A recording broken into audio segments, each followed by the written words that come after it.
Monetary policy discuss કરતા હતા આપણે. જ્યારે ઇકોનોમીમાં ઇનસ્ટેબિલિટી સર્જાય, અસ્થિરતા સર્જાય, એટલે કે હાઈ ઇન્ફ્લેશન આવે અથવા તો કોન્ટ્રાક્શન આવે, આવી પરિસ્થિતિમાં સરકાર એનું નિવારણ સરકારને જોઈએ. એટલે કે સરકાર ઇન્ટરેસ્ટ રેટ અને આપણે જોયેલું ઇન્ટરેસ્ટ રેટ અને મની સપ્લાય, આ બંનેમાં વધઘટ કરીને ઇન્ટરેસ્ટ રેટ વધારવાની જરૂર હશે. બસ અહીંયા આવજો. ઇન્ટરેસ્ટ રેટ વધારવાની જરૂર હશે તો સરકાર વધારશે. ઇન્ટરેસ્ટ રેટ ઘટાડવાની જરૂર હશે તો સરકાર ઘટાડશે.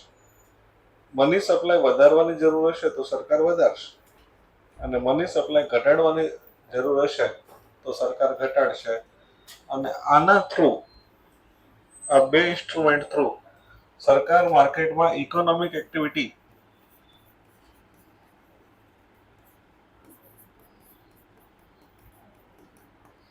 વધારે અથવા તો ઘટાડે એને એઝ અ મોનેટરી પોલિસી તરીકે ઓળખવામાં આવે.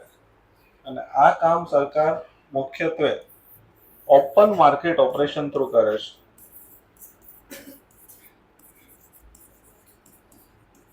Open market operation. Open market operation એટલે શું? તો સરકાર એટલે કે આરબીઆઈ ગવર્મેન્ટ સિક્યુરિટી બાય કરે, ગવર્મેન્ટ સિક્યુરિટી બાય કરે અથવા તો સેલ કરે. હવે ગવર્મેન્ટ સિક્યુરિટી બાય કરે કે સેલ કરે એની ઇફેક્ટ શું આવે આપણે સમજીએ. કે અગર ગવર્મેન્ટ સિક્યુરિટી બાય કરે છે, ફોર એક્ઝામ્પલ આરબીઆઈ છે અને આ પબ્લિક છે, આરબીઆઈ ગવર્મેન્ટ સિક્યુરિટી બાય કરી. આરબીઆઈ શું બાય કર્યું? Government security. એ શું દર્શાવે કે પબ્લિકે સિક્યુરિટી આપી એને.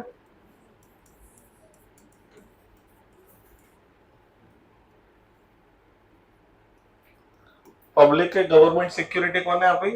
આરબીઆઈ ને. આરબીઆઈ શું કરી? બાય. કોઈ પણ વસ્તુ બાય કરવા માટે પૈસા આપવામાં આવે કે પૈસા લેવામાં આવે? કોઈ પણ વસ્તુ આપણે ખરીદીએ તો આપણે પૈસા શું કરીએ? આપીએ. તો ગવર્મેન્ટે પૈસા આપ્યા તો મની આવી. આનાથી શું થશે? મની સપ્લાય વધશે કે મની સપ્લાય ઘટશે? વધશે. તો મની સપ્લાય વધશે. ઇન્ટરેસ્ટ રેટ, બેંકો પાસે વધારે પૈસા આવશે. જનરલી આ બધું કામ કોમર્શિયલ બેંકો વધારે કરે. તો બેંકો પાસે વધારે પૈસા આવશે. બેંકો પાસે વધારે પૈસા આવે તો ઇન્ટરેસ્ટ રેટ વધે કે ઇન્ટરેસ્ટ રેટ ઘટે? બેંકો પાસે વધારે પૈસા આવી ગયા તો લોન વધારે આપવી પડે, કસ્ટમર વધારે શોધવા પડે. તો લોન સસ્તી આપવી પડે કે મોંઘી આપવી પડે? સસ્તી. તો ઇન્ટરેસ્ટ રેટ ઘટશે. હવે આનું ઇનવર્સ તો તમને ખબર પડે કે ગવર્મેન્ટે શું કર્યું? બે પાર્ટી છે, વન ઇઝ આરબીઆઈ અને પબ્લિક. શું કર્યું? આરબીઆઈ શું કર્યું? સિક્યુરિટી સેલ કરી. સિક્યુરિટી સેલ થશે એટલે શું થશે? સિક્યુરિટી સેલ થશે એટલે પબ્લિક શું કરશે? મની આપશે ને. તો મની કોના પાસેથી કોના પાસે ગઈ? પબ્લિક થી આરબીઆઈ પાસે. તો પબ્લિક પાસે પૈસા વધ્યા કે પબ્લિક પાસે પૈસા ઘટ્યા? ઘટ્યા. તો મની સપ્લાય ઘટશે. અને મની સપ્લાય ઘટશે તો બેંકો પાસે ઓછા પૈસા રહેશે. બેંકો પાસે ઓછા પૈસા રહેશે તો બેંકોને ઓછી લોન આપવાની થશે. ડિમાન્ડ વધારે હોય લોનની, બેંક આપશે ઓછી, તો ઇન્ટરેસ્ટ રેટ શું થશે? વધશે. મની સપ્લાય વધશે, ઇન્ટરેસ્ટ રેટ ઘટશે, આનાથી શું આવશે? એક્સપાન્શન. તો આ કેવી પોલિસી ગણાશે? એક્સપાન્શનરી મોનેટરી પોલિસી. કેવી પોલિસી ગણાશે? એક્સપાન્શનરી મોનેટરી પોલિસી. ક્યારે યુઝ કરશું? મંદીમાં આપણે એક્સપાન્શનરી પોલિસી યુઝ કરીએ છીએ, તો મંદીમાં આપણે આની પોલિસી ઉપયોગ કરશું. આવી રીતે એની ઇફેક્ટ આવતી હોય છે. તો મોનેટરી પોલિસી જેના અંદર આપણે મની સપ્લાય વધારીએ છીએ અથવા તો મની સપ્લાય ઘટાડીએ છીએ. મુખ્યત્વે આ શેના થ્રુ થાય છે? Open market operation, buying government security અથવા તો સેલિંગ ગવર્મેન્ટ સિક્યુરિટી. આ રીતે આપી દો.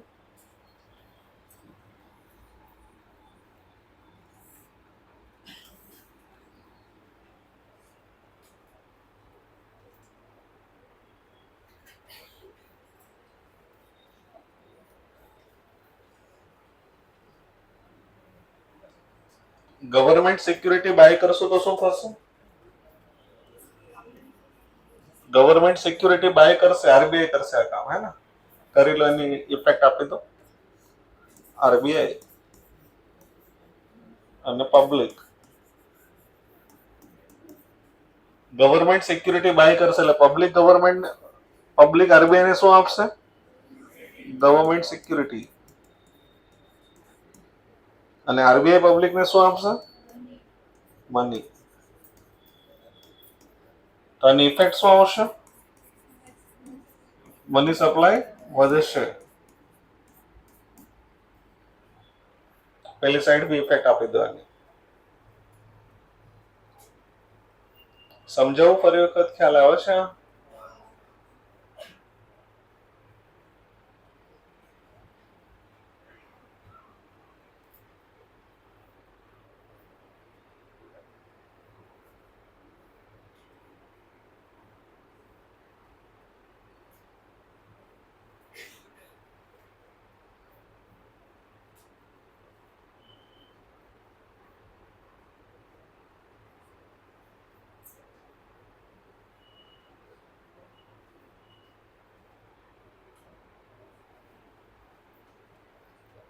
તો સરકાર મોનેટરી પોલિસીમાં મુખ્યત્વે ઓપન માર્કેટ ઓપરેશનનો ઉપયોગ કરતી હોય છે. ઘણા બધા ઉપયોગ છે. CRR થી પણ વધારી શકાય, ઘટાડી શકાય, પણ એ બધું હમણાં આપણે ડિટેલમાં ડિસ્કસ કરશું.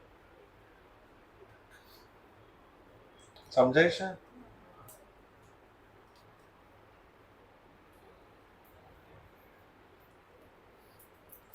Open market operation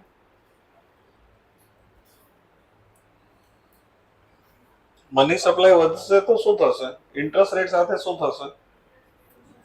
money supply વધશે એટલે બેંકો પાસે વધારે પૈસા.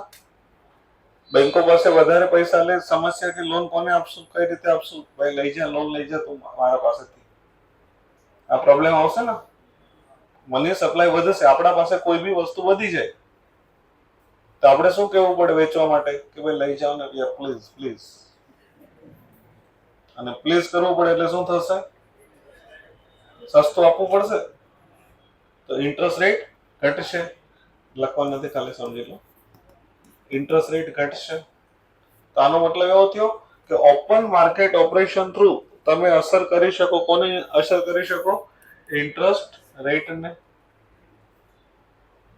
કરી શકાય કે ના કરી શકાય? કરી શકાય. ઇન્ટરેસ્ટ રેટ ઇકોનોમિક એક્ટિવિટીને અસર કરે.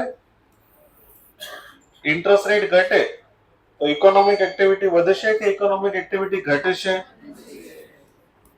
ઇન્ટરેસ્ટ રેટ ઓછો, ઇન્વેસ્ટમેન્ટ વધારે, ઇન્વેસ્ટમેન્ટ વધારે, ઉત્પાદન વધારે, એમ્પ્લોયમેન્ટ વધારે, ઇન્કમ વધારે, ડિમાન્ડ વધારે. બહુ ડિસ્કસ કર્યું આપણે.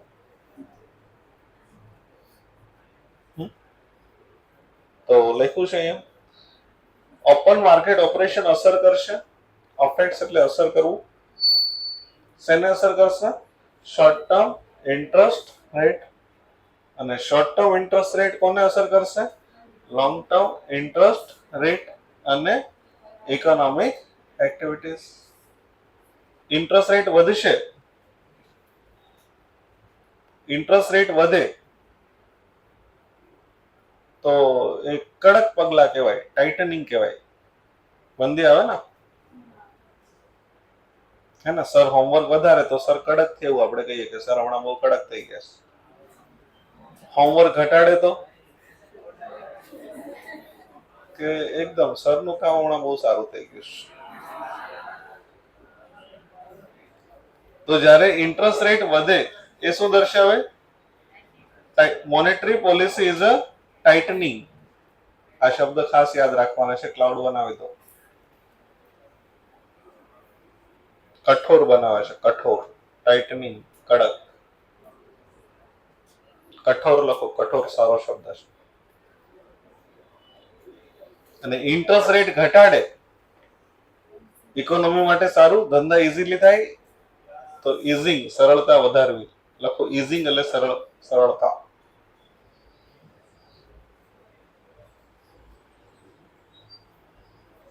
હવે આ તો તમે નાના હતા ત્યારે ભણતા હે ને. ઇન્ટરેસ્ટ રેટ વધે તો ઇન્વેસ્ટમેન્ટ ઘટે, ઇન્વેસ્ટમેન્ટ ઘટે તો ઉત્પાદન ઘટે, રોજગારી ઘટે, ઇન્કમ ઘટે, ડિમાન્ડ ઘટે. તો આનાથી શું થશે? To curb inflation. લખો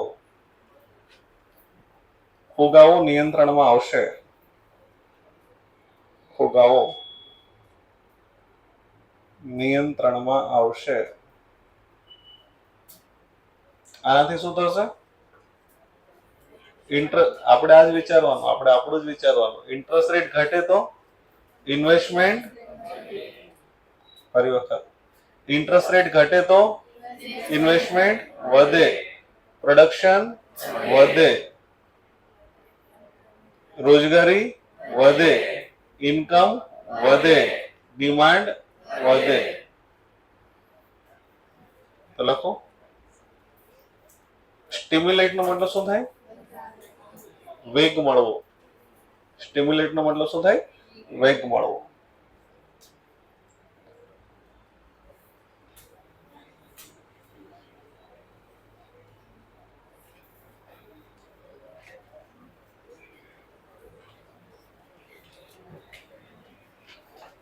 ઓબ્જેક્ટિવ્સ ઓફ મોનેટરી પોલિસી. ધ્યેય, મોનેટરી પોલિસીના ધ્યેય શું છે? તો બે ધ્યેય છે, એકદમ યાદ રાખી લેજો. પ્રાઇસ સ્ટેબિલિટી અને ઇકોનોમિક ગ્રોથ. પ્રાઇસ સ્ટેબિલિટી એટલે શું? થોડોક મિનિંગ અપગ્રેડ કરો બેટા. સ્ટેબિલિટી એટલે શું? લખો, બે એરો આપો. લો ઇન્ફ્લેશન, નો કોન્ટ્રાક્શન. લો ઇન્ફ્લેશન, LOW. લો ઇન્ફ્લેશન, નો કોન્ટ્રાક્શન. લો કોન્ટ્રાક્શન નહીં કરતા, બોલો. લખી આપો. નહીં? સરસ.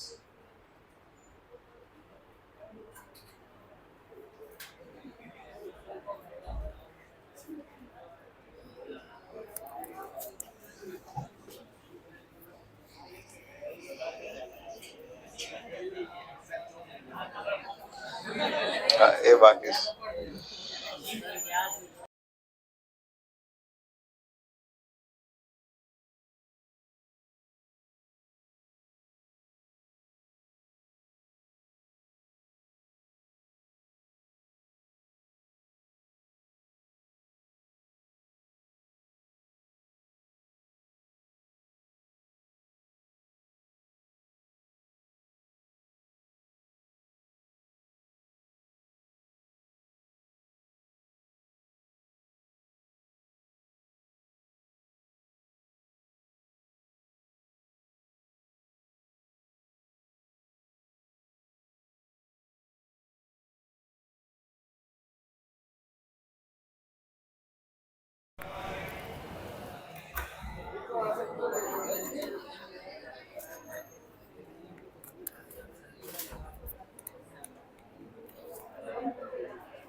તો મોનેટરી પોલિસીનો હેતુ શું છે? ખાસથી ખાસ યાદ રાખી લેવાનું છે પ્રાઇસ સ્ટેબિલિટી અને ઇકોનોમિક ગ્રોથ. હવે મોનેટરી પોલિસી છે ને, જો હવે હું તમને એક વસ્તુ કહું કે ઇન્ટરેસ્ટ રેટ આપણે ઘટાડ્યો,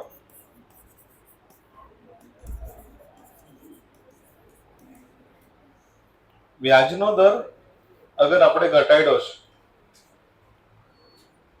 ઇન્ટરેસ્ટ રેટ ઘટાડ્યો અને ટેક્સ વધારીએ તો શું થાય? આ બંને જોડે કરીએ તો શું થાય?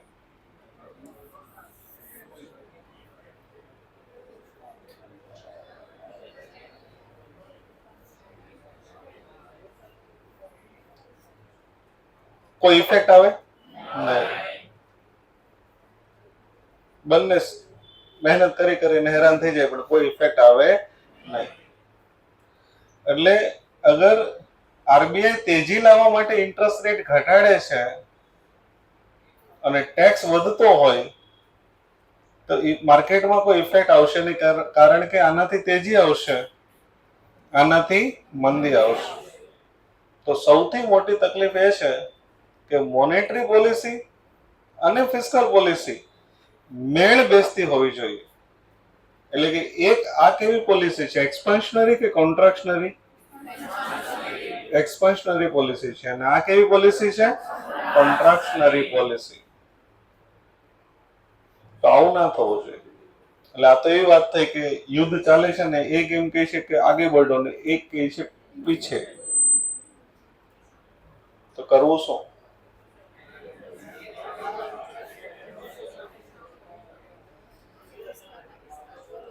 તો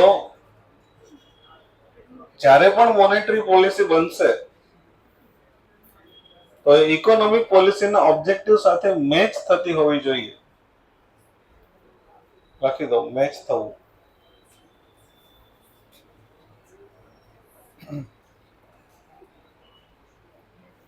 એટલે કે મોનેટરી પોલિસી અને ફિસ્કલ પોલિસીના ઓબ્જેક્ટિવ સેમ હોવા જોઈએ.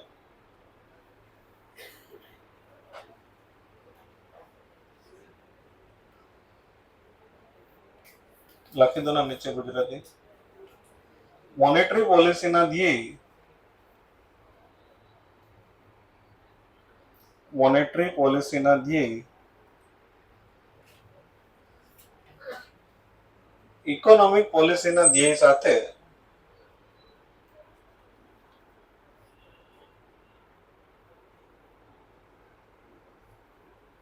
મેચ થવા જોઈએ.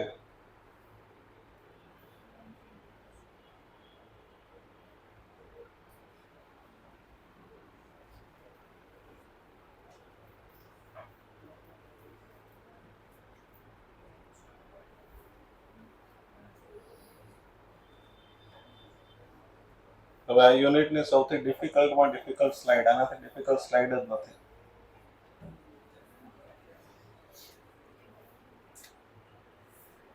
આરબીઆઈ જે છે, આરબીઆઈ કોઈ પણ બુક હોય એનું જે પ્રીએમ્બલ હોય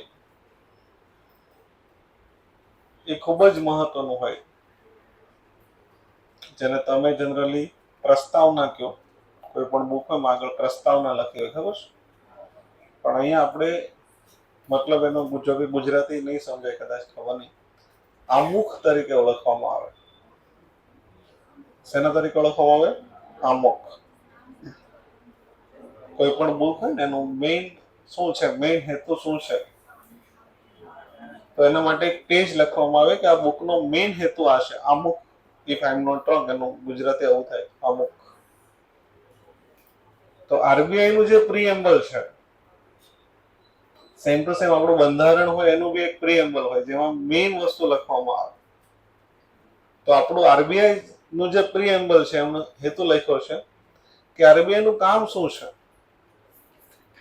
તો નિયંત્રણ કરવું. લખો, ટુ રેગ્યુલેટ, નિયંત્રણ કરવું.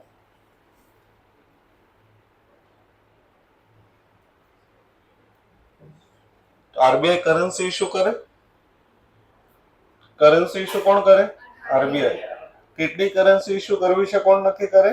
આરબીઆઈ. તો લખ્યું છે ઇસ્યુ ઓફ બેંક નોટ્સ. તો આરબીઆઈ નિયંત્રણ કરે છે. શેનું નિયંત્રણ કરે છે? બેંક નોટ ઇસ્યુ કરવાનું. કાઉન્સમાં લખી દો કરન્સી નોટ. કરન્સી લખી દો ને ખાલી. અને કીપિંગ રિઝર્વ લખી દો સીઆરઆર. શા માટે રિઝર્વ હાથ પર રાખે? તો સીઆરઆર નો મુખ્ય હેતુ છે કે સરકાર એનાથી સ્ટેબિલિટી બનાવી રાખે. ઇન્ફ્લેશન હોય તો સરકાર સીઆરઆર વધારે એટલે પોતાના પાસે પૈસા વધારે આવી જાય. ડિફ્લેશન હોય, કોન્ટ્રાક્શન હોય ત્યારે સરકાર સીઆરઆર ઘટાડે. હમણાં ઇન્ટરેસ્ટ રેટ જોયું હોય તો સરકાર ઘટાડે છે. હમણાં ઇન્ડિયાના અંદર સરકાર વ્યાજ દર ઘટાડી રહી છે. તો સરકાર બે કામ કરે છે. આરબીઆઈ નું મેઇન લખ્યું છે પ્રિએમ્બલમાં કે આરબીઆઈ ને શું કરવાનું છે? કરન્સી નોટ રેગ્યુલેટ કરવાની છે અને રિઝર્વ રાખવાનું છે. કયા ઈરાદાથી આ કામ કરવાનું છે? લખો ઈરાદો વિથ અ વ્યૂ. એકદમ ધ્યાનથી સમજજો. With a view. કયા ઈરાદાથી સરકાર આ કામ કરે છે? શું મેન્ટેન કરવા માટે? સ્ટેબિલિટી. કાઉન્સમાં લખો ભારતમાં નાણાકીય સ્થિરતા જાળવવા. ભારતમાં નાણાકીય સ્થિરતા જાળવવા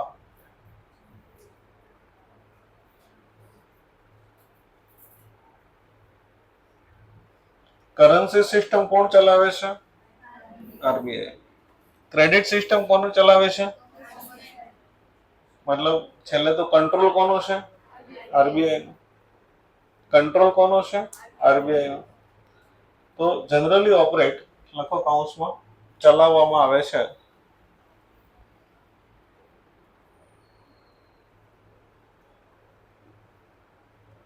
તો આરબીઆઈ ના લાભ માટે ચલાવે છે. એટલે આરબીઆઈ કોનો? આરબીઆઈ છેલ્લે તો લોકો જ છે ને. આરબીઆઈ છેલ્લે તો પબ્લિક જ છે ને. તો લખો કાઉન્સમાં તેના લાભ માટે. તેના લાભ માટે. એના નીચે કાઉન્સ બનાવો પબ્લિકના લાભ માટે. એના નીચે કાઉન્સ બનાવો પબ્લિકના લાભ માટે. તો આરબીઆઈ નું પ્રીએમ્બલ છે. મેક્સિમમ ટ્રાય કરી છે કે તમને ઈઝી પડે એ ટાઈપની રચના કરી છે. 2-3 વખત વાંચશો એટલે ખબર પડશે. જો મોનેટરી પોલિસીનો ઓબ્જેક્ટિવ શું છે? પ્રાઇસ સ્ટેબિલિટી અને ઇકોનોમિક ગ્રોથ. આ યાદ રાખી લેજો. સ્ટાર બનાવી દેજો.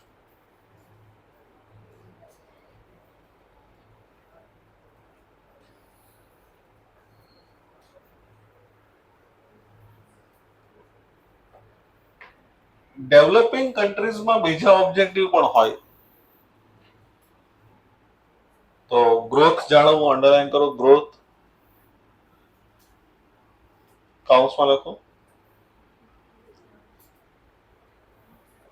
ધિરાણ. પૂરતું ધિરાણ મળી રહે. પૂરતું ધિરાણ મળી રહે તેવી વ્યવસ્થા.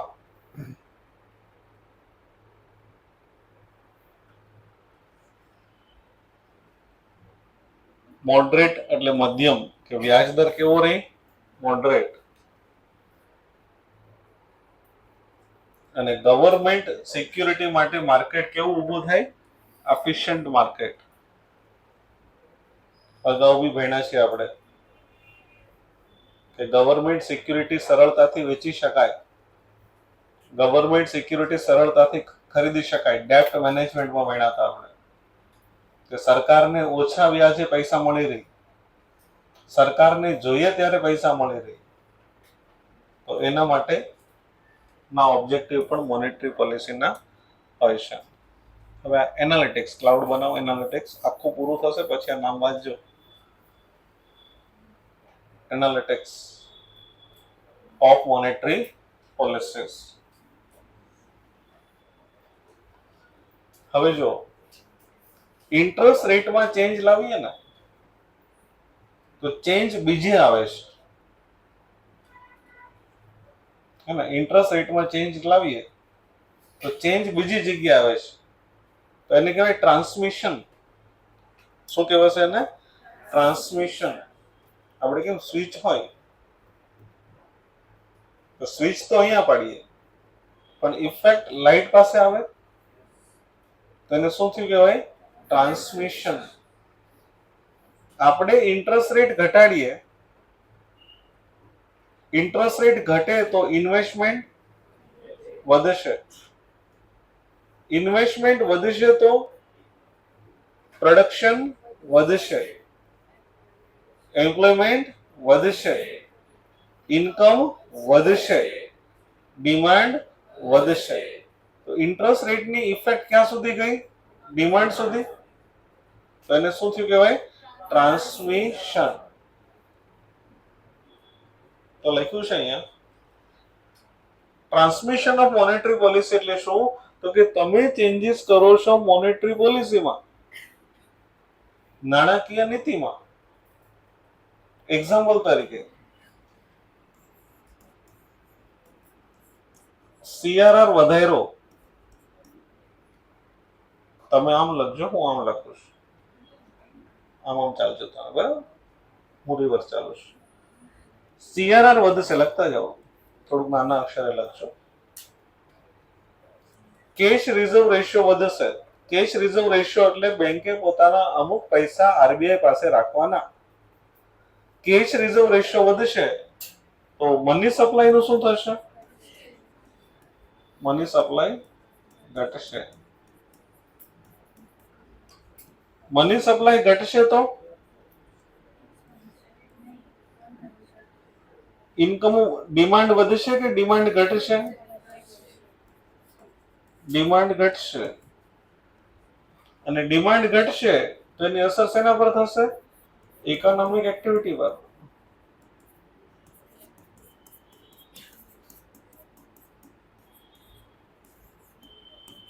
ઇન્ફ્લેશન ઉપર એની અસર થશે.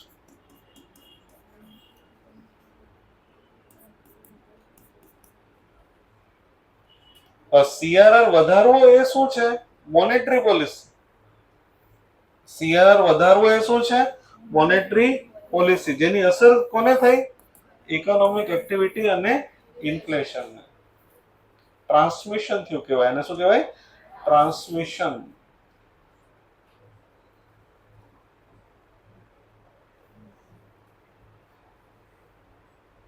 સમજાય છે? તો એક તમે મોનેટરી પોલિસીમાં ચેન્જ કરો છો અને એને હિસાબે ચેન્જ શેમાં આવે છે? ઇકોનોમિક એક્ટિવિટી અથવા તો ઇન્ફ્લેશન. એને કહેવાય ટ્રાન્સમિશન ઓફ મોનેટરી પોલિસી. હવે ટ્રાન્સમિશન કેવી રીતે થાય? ઇકોનોમિક એક્ટિવિટી અને ઇન્ફ્લેશનને કેવી રીતે અસર પહોંચાડી શકાય? તો શું કરી શકાય? Change in monetary policy. Monetary પોલિસીમાં ચેન્જ કરશો, અસર શેને થશે? ઇન્ટરેસ્ટ રેટને. એક એક્ઝામ્પલ જોઈએ, મોનેટરી પોલિસીમાં ચેન્જ કરીએ એટલે લખો એક્ઝામ્પલ.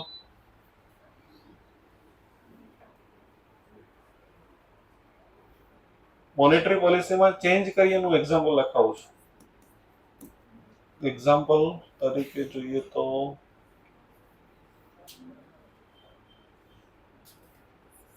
રેપો રેટ વધારો છો.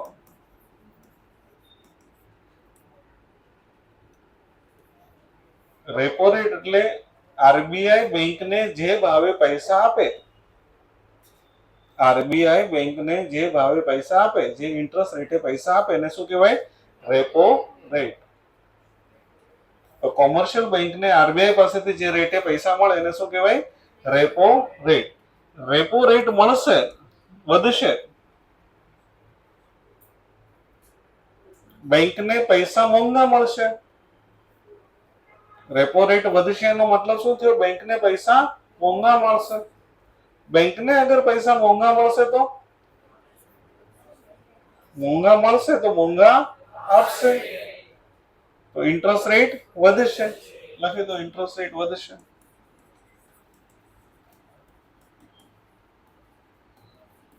તો મોનેટરી પોલિસી આ મોનેટરી પોલિસી છે રેપો રેટે, એને શેમાં ફેરફાર લાવ્યો? ઇન્ટરેસ્ટ રેટમાં. અને ઇન્ટરેસ્ટ રેટમાં ફેરફાર આવે તો તમને શું થાય ખબર છે? હા, શું થશે? એક્ઝામ્પલ તરીકે ઇન્ટરેસ્ટ રેટ વધશે. ઇન્ટરેસ્ટ રેટ વધશે તો ઇન્વેસ્ટમેન્ટ ઘટશે. લખો ઘટશે. આઉટપુટ ઘટશે. એમ્પ્લોયમેન્ટ ઘટશે. ઇન્કમ ઘટશે. ડિમાન્ડ ઘટશે. તો મોનેટરી પોલિસીમાં ફેરફાર આવે છે તો અસર કોને થાય છે? ઇન્ટરેસ્ટ રેટને. અને ઇન્ટરેસ્ટ રેટમાં ફેરફાર આવે છે તો અસર કોને થાય છે? ઇકોનોમિક એક્ટિવિટીઝને. અને ઘરે જઈને પ્રોપર મનન કરજો, પ્રોપરલી વાંચજો. આ બધા બહુ ડિફિકલ્ટ પોઈન્ટ છે, તો તમારી સામે પ્રેઝન્ટ એવી રીતે કર્યા છે. બાકી આ જ વસ્તુ સેન્ટેન્સ ફોર્મમાં નાખી દીધી હોય તો બાળક વિચારો સમજીને હેરાન થઈ જાય, અને તો બી કદાચ ના સમજાય એવું બને. તો ટ્રાન્સમિશન ઓફ મોનેટરી પોલિસી.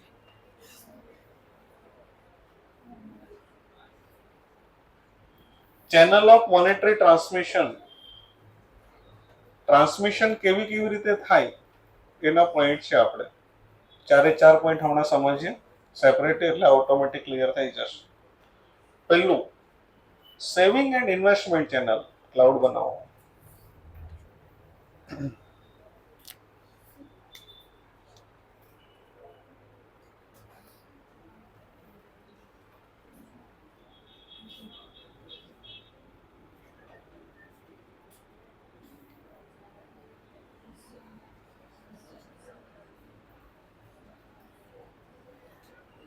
એકદમ ધ્યાનથી સમજજો.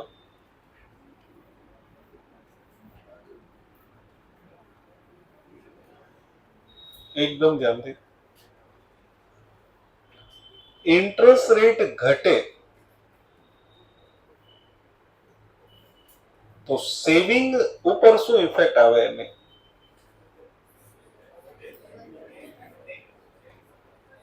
ઇન્ટરેસ્ટ રેટ ઘટે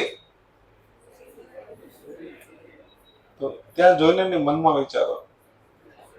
ઇન્ટરેસ્ટ રેટ ઘટે, આ રીતે વિચારવાનું કે વ્યાજ દર ઓછો હોય તો આપણે બેંકમાં પૈસા વધારે મૂકીએ, કે વ્યાજ દર વધારે હોય તો બેંકમાં પૈસા વધારે મૂકીએ? તો વ્યાજ દર ઓછો તો સેવિંગ ઓછું, વ્યાજ દર ઓછો તો સેવિંગ ઓછું. સમજ પડે છે? તો સરકારને સેવિંગ વધારવું હોય તો શું કરવું પડે? સેવિંગ વધારવું હોય તો શું કરવું પડે? વ્યાજ દર વધારવો પડે. આ એક એક્ઝામ્પલ છે કે અગર સરકાર ઇન્ટરેસ્ટ રેટ ઘટાડે છે તો લોકોનું જે પ્રોત્સાહન છે એ ઘટશે બચાવવા માટેનું. લોકો ઓછી બચત કરશે. લોકો ઓછી બચત કરશે તો સ્પેન્ડિંગ વધારે કરશે. આપણે ભણ્યા હતા, ખબર હોય તો, કે disposable income is equal to consumption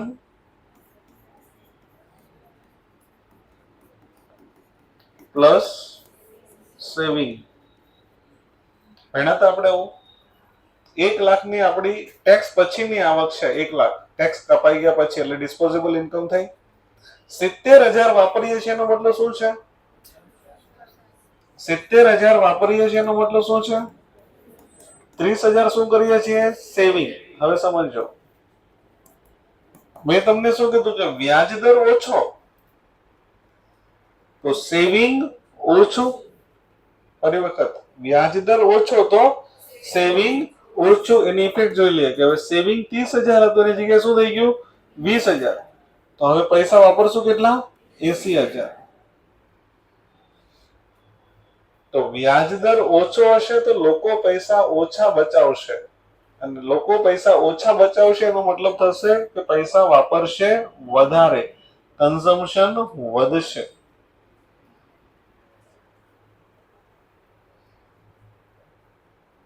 જે તમને નોટ તમારા હિસાબે કરવું એ કરતા જજો, આમાં પછી ખબર નહીં પડશે. ફરી વખત સમજાવું છું, બહુ ઈઝી પોઈન્ટ છે.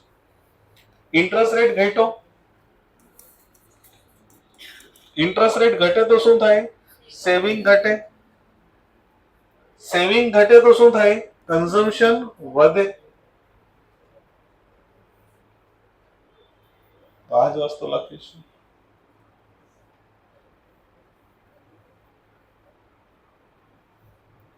હવે આની એક રિવર્સ સ્લાઇડ બનાવવાની છે. સ્લાઇડ ક્યાં બનાવશો છે જગ્યા કે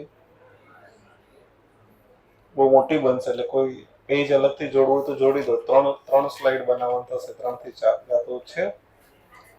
હા છે, ચલો ભાઈ છેલ્લે છે. ચલો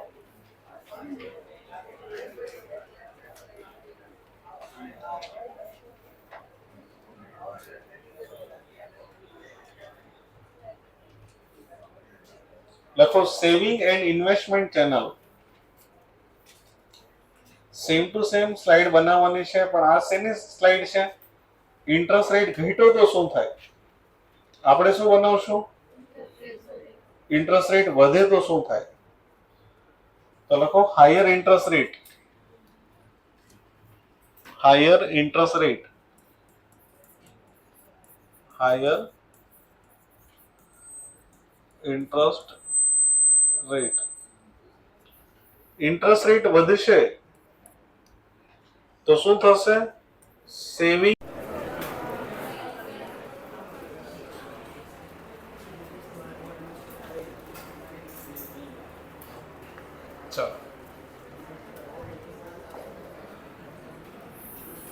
પાછું કોષ્ટક તો આ રીતે બનાવી દઈશું આપણે.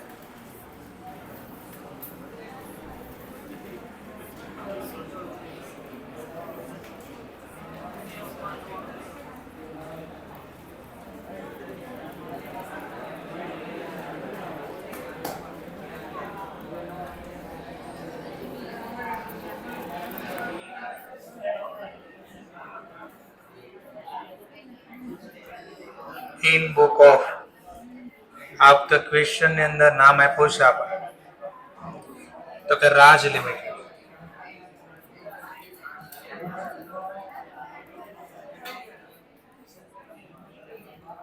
Inventory valuation statement as on આપણને ગણવાનું કીધું છે 31 માર્ચ 2002. ચલો હા શું છે ચલો 5:41. ચલો જોઈ લઈએ આપણે કયો આન્સર આવે છે. તો ફર્સ્ટ ઓફ ઓલ 4 આન્સર છે આપણી પાસે, એમાંથી કયો આન્સર આવશે જોઈએ. પહેલું કીધું છે જો એક્ઝામમાં બોલ્ડ નહીં હોય, અંડરલાઈન એવું કાંઈ નહીં હોય, એ આપણે ગોતવાનો છે. એમાંથી ફિઝિકલ સ્ટોક 24 તારીખે ગણાશે તો લખી દેવાના physical stock as on 24th March જે છે આપણી પાસે 4 લાખ રૂપિયા, 4 લાખનો છે. અને ઓર એક્ઝામમાં બીજું કીધું છે કે નોર્મલી જે કાંઈ ગુડ્સ સોલ્ડ કરે છે ટ્રેડર એમાં 25% પ્રોફિટ ઓન કોસ્ટ એક્ઝામમાં ગોતવાનું રહે, એટલે મેં હાઇલાઇટ કરીને અલગથી તમને લખીને આપું 25% ઓન કોસ્ટ. તો સેલ ઉપર 20%. ડિટરમાઇન કરો કેટલો સ્ટોક તમારે બેલેન્સ શીટમાં લઈ જવો જોઈએ. રાજના ચોપડામાં 31 માર્ચ 2002 ના રોજ અલગ અલગ કેસ પ્રમાણે, એટલે એનો મતલબ એકબીજાને કઈ લેવા દેવા નથી.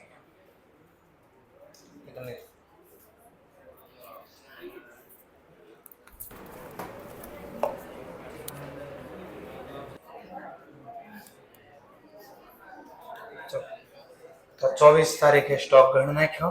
આ પહેલું ટ્રાન્ઝેક્શન એ લઈએ.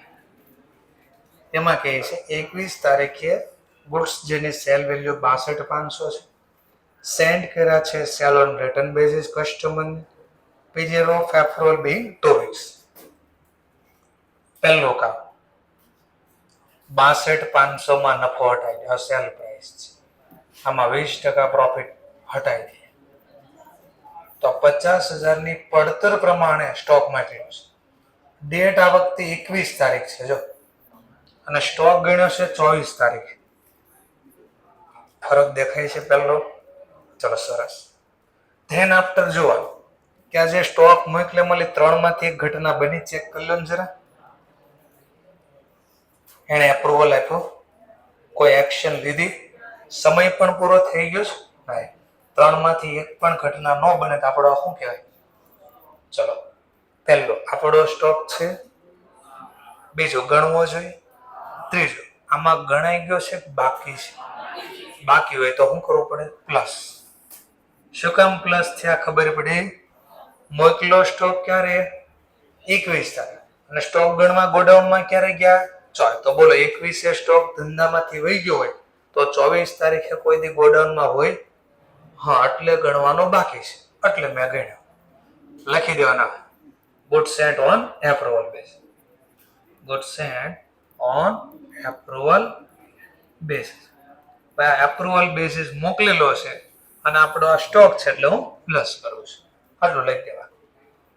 બી ટ્રાન્ઝેક્શન ફરીથી 21 તારીખે જ વસ્તુ મોકલી, સેલ વેલ્યુ 62,500 ને સેલ ઓન એપ્રુવલ બેસિસ જ મોકલેલો છે.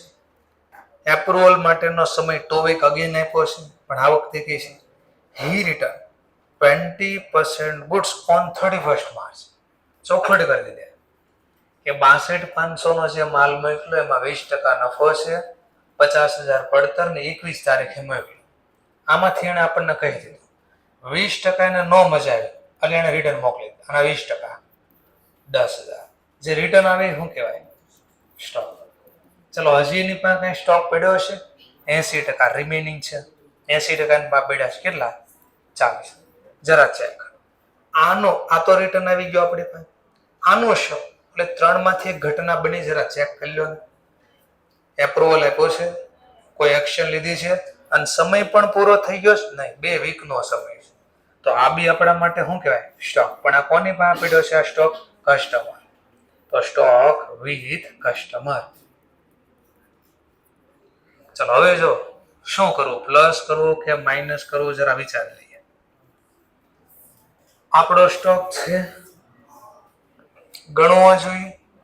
ત્રીજો સ્ટેપ 24 તારીખે આ ગોડાઉનમાં હતો તો ગણાઈ ગયો, બાકી હોય તો આ તો પ્લસ થઈ ગયો. આ પણ જોઈ લો, આ સ્ટોક કોણ પાસે પડ્યો છે? કયો? આપણો છે, ગણવો જોઈએ. વિચારો 24 પહેલા આવે કે 21 પહેલા આવે? આ તો 21 આપણે વસ્તુ મોકલી દીધી હોય તો 24 તારીખે પછી આપણા ગોડાઉનમાં કોઈ દી પડી હોય તો ગણાઈ ગયો, બાકી હોય જ ને, ક્યાંથી ગણ્યા હોય આપણે? રૂપમાં ગણવાના બાકી છે તો શું થાય? પ્લસ. તો બંને પ્લસ થાય. 10 + 40 50. તો અહીંયા લખી શકાય, એને લખ્યું છે goods sent on approval basis, he return 20% goods and remaining with customer. અને બાકીનો કસ્ટમર પાસે પડ્યો છે, એટલા માટે આ સ્ટોક છે મારો, એટલે મેં પ્લસ કરી દીધો. સમજાણું પહેલા એટલું ક્લિયર છે? ડેટ જોવાની છે, એને નક્કી કરવાનું સ્ટોક છે કે નહીં. ચલો ત્રીજો ટોપિક હવે કે છે 21 તારીખે જેની સેલ વેલ્યુ 50,000 કસ્ટમરને પાછો મોકલ્યો છે, એપ્રુવલ બેસિસ છે, 2 વીકનો સમય છે, પણ આ વખતે કહે છે he approved 80% goods on 31st March. ચલો તો આ વખતે પાછી ગણતરી કરવી. સી ટ્રાન્ઝેક્શનમાં શું થાય જરા ચેક કરી લઈએ.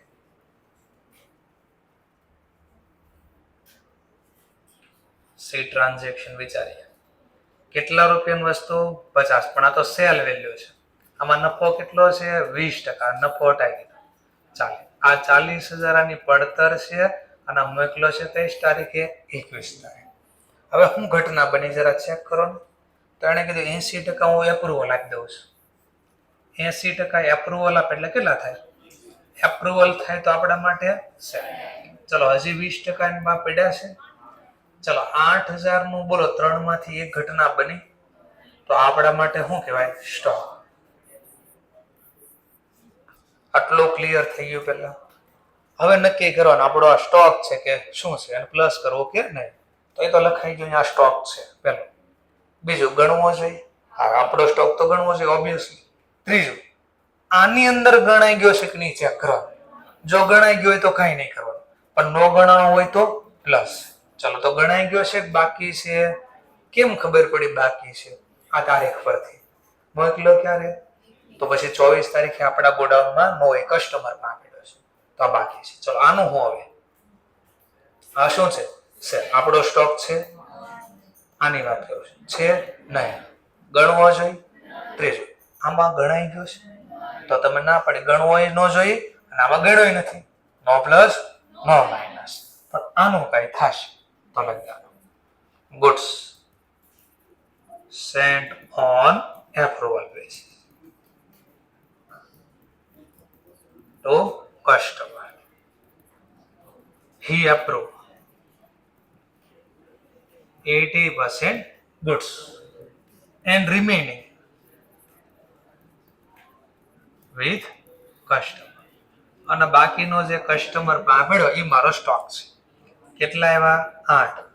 8 ક્યાંથી લાવ્યા? તો આની ગણતરી આમ દેખાડે. 50,000 ની માલ સેલ પ્રાઇસ છે.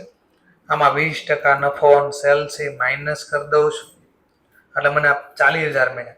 એમાંથી કેટલા ટકા એની પાસે માલ પડ્યો? 20%. તો ગુણ્યા 20% કરી દીધા. વેચાઈ ગયું, મારે કાંઈ કામ હતું નહીં. ચલો next topic, D topic. On 21 માર્ચના રોજ ગુડ્સ જેની સેલ વેલ્યુ 50, અગેન 50,000 ની વસ્તુ સેલ ઓન એપ્રુવલ બેસિસ જ મોકલા. પીરિયડ ઓફ એપ્રુવલ પાછો 2 વીક જ છે. He return 20% goods and approve remaining. ચલો પહેલો તો કહી દીધું 20% હું રિટર્ન કરું છું. થાય 20% રિટર્ન કરે તો આપણે શું કહેવાય? સ્ટોક, કારણ કે એ જ કિંમત છે પાછી. એટલે હવે બાકીનું કીધું અને રિમેનિંગ છે હું એપ્રુવલ આપું છું, તો રિમેનિંગ આ જ છે ને. આટલું રિટર્ન તો રિમેનિંગ જ કહેવાય ને. આ રિમેનિંગ કેટલા ટકા છે? રિમેનિંગ 80%. એને એપ્રુવલ આપી દીધું તો પાછું એનું જ બની ગયું. આ આપણો સ્ટોક છે. હા, રિટર્ન આવ્યો એ આપણો સ્ટોક છે. પણ 21 તારીખે મોકલી દીધો હોય, 24 તારીખે ગણાઈ ગયું બાકી હોય. હા, અત્યારે રિટર્ન આવ્યો, 24 થોડી રિટર્ન આવ્યો હતો, તો આપણા ગોડાઉનમાં નહોતો એટલે ગણવાનો બાકી, એટલે ગણી નાખો છે. પણ આ મારો સ્ટોક છે નહીં, ગણવો જોઈએ નહીં. પણ બોલો 24 તારીખે એમાં ગણાઈ ગયો હશે ને? કેમ નહીં ગણાનો હોય? 21 તો ગણવાનોય નથી, ગણ્યોય નથી. નો પ્લસ નો માઇનસ, પણ આનું તો બાકી રહી ગયું નિશાન. તો સેમ ટ્રાન્ઝેક્શન આ તો એ જ લખાય. Goods sent on approval basis to customer. He return 20% goods and approve remaining. કઈ ન ખબર પડે તો લખ્યો ની બેઠો છે અહીંયા લખવાનું છે. ગણતરી 8,000 કઈ રીતે લાવ્યા? તો અહીં લખવાનું 50,000 માં 20% નફો છે ઓન સેલ, એ હટાવ્યો એટલે કોસ્ટ મળી. આમાંથી ને કેટલા ટકા રિટર્ન કર્યા? 20% રિટર્ન કર્યા. એ મારો સ્ટોક સેલ થઈ ગયો, આમાં કઈ લખવાનું નથી, એટલે એની ગણતરી ન દેખાડી. સેલ થઈ ગયા. ચલો આ બી ટોપિક પૂરો થઈ ગયો.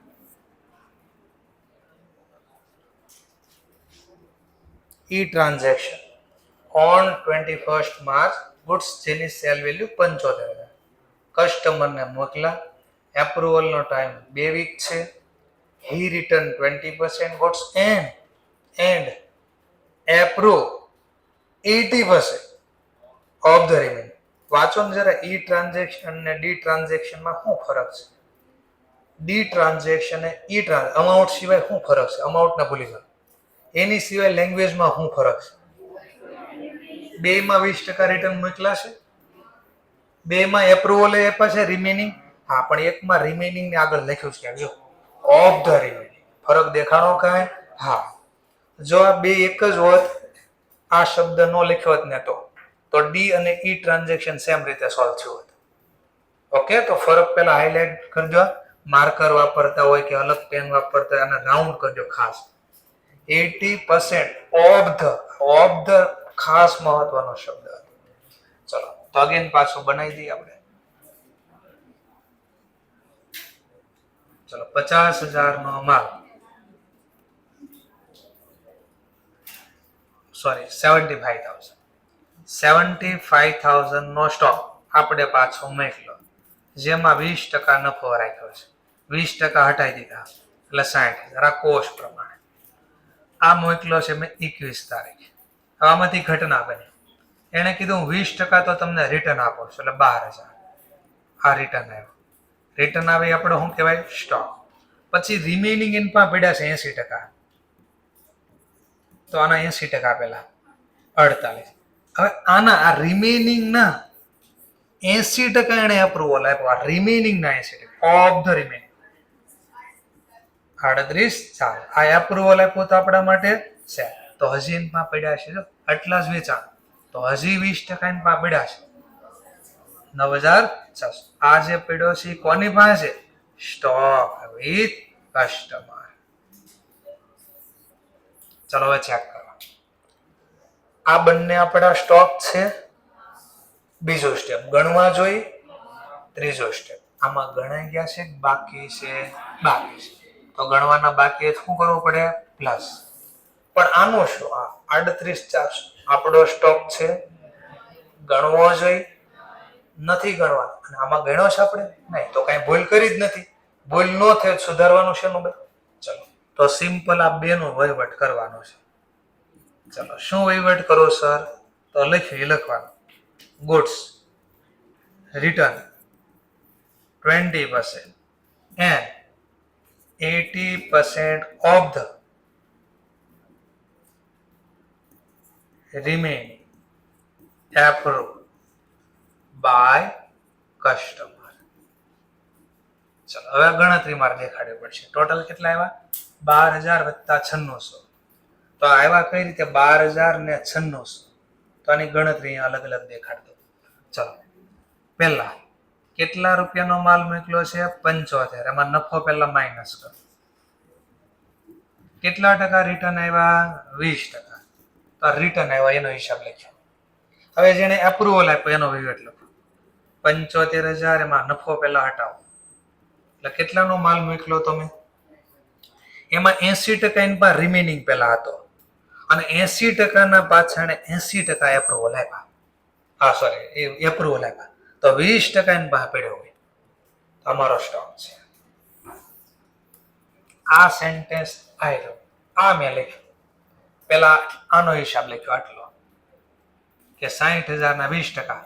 તો આ લખ્યા 60,000 એના 20% એટલે 12,000. પછી આનો વહીવટ લખ્યો કે આ નફામાંથી હટાવ્યો એના 80%, એમાંથી 20% પડ્યા છે. તો આ લખ્યું.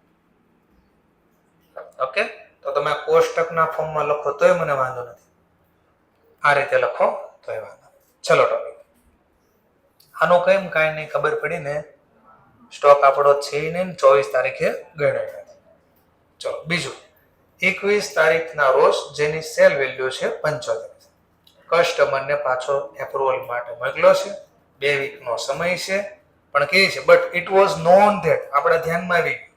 એણે આપણી વસ્તુ પ્લેસ કરી દીધી 80%. કોની પાસે? બેંક પાસે. ચલો એપ્રુવલ થઈ ગયું. પ્લેસ કર્યો એનો મતલબ એપ્રુવલ થઈ ગયું ને.